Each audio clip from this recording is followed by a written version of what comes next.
Welcome back, everyone. Today we're going to talk about Genesis 5, verse 9. And Enosh lived 90 years and begot Kenan.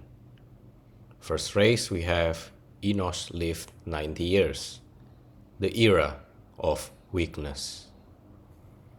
The Zohar explains that Enosh literally means frail man or mortal, pointing to the weakening of humanity in both spirit and flesh.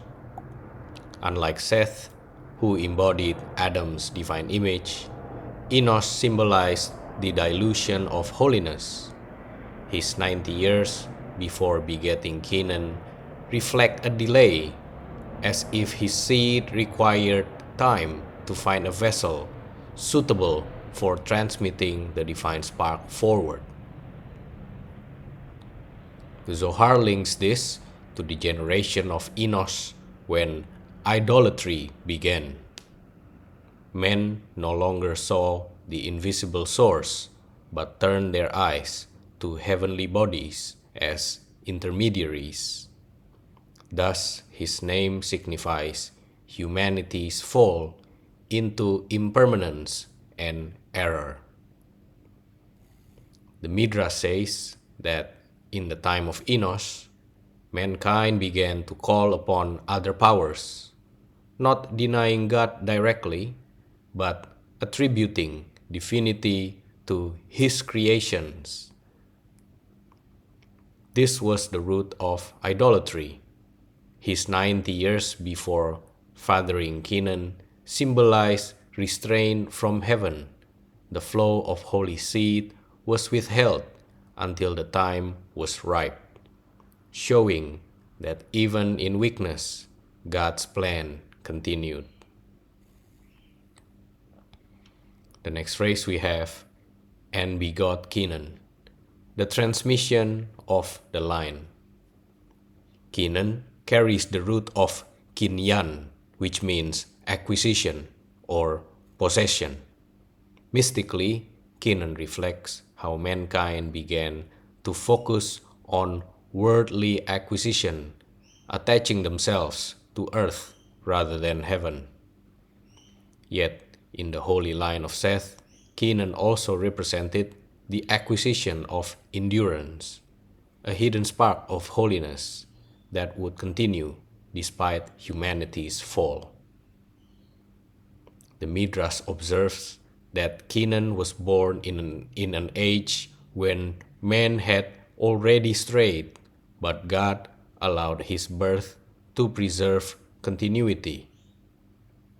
Even as men misused creation, God sustained the righteous line, ensuring there would always be a remnant.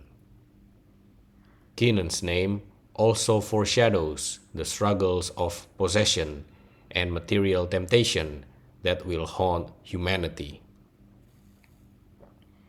The Kabbalistic symbolism behind the verse is Enosh and Kenan. Enosh represents weakness, frailty, mortality. He embodies humanity's first major spiritual decline. Kenan represents acquisition, possession. Humanity begins to cling to earth and materiality, but within the holy line. Kenan preserves endurance, preparing for later redemption. This pairing shows how the divine sparks survives even in corruption. Though people fell to idolatry, God's seed line persisted secretly, guiding history toward Noah. To summarize, Genesis 5 verse 9 introduces Enosh's legacy. The phrase, Enosh lived 90 years of frailty. His very name means weakness. Humanity turned toward idolatry. Men worship God's creations instead of God himself. The delay of 90 years shows heaven's restraint before passing on the holy seed. The phrase "and begot Kenan" symbolizes acquisition. humanity attaching to earth, but also enduring continuation of the holy spark. Born in a time of idolatry, Kenan's birth ensured the survival of the righteous line, though humanity was sleeping.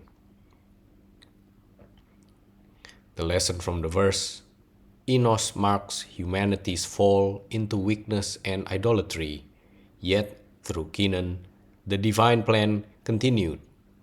Even in corruption, holiness is preserved, hidden within history, awaiting its time of revelation.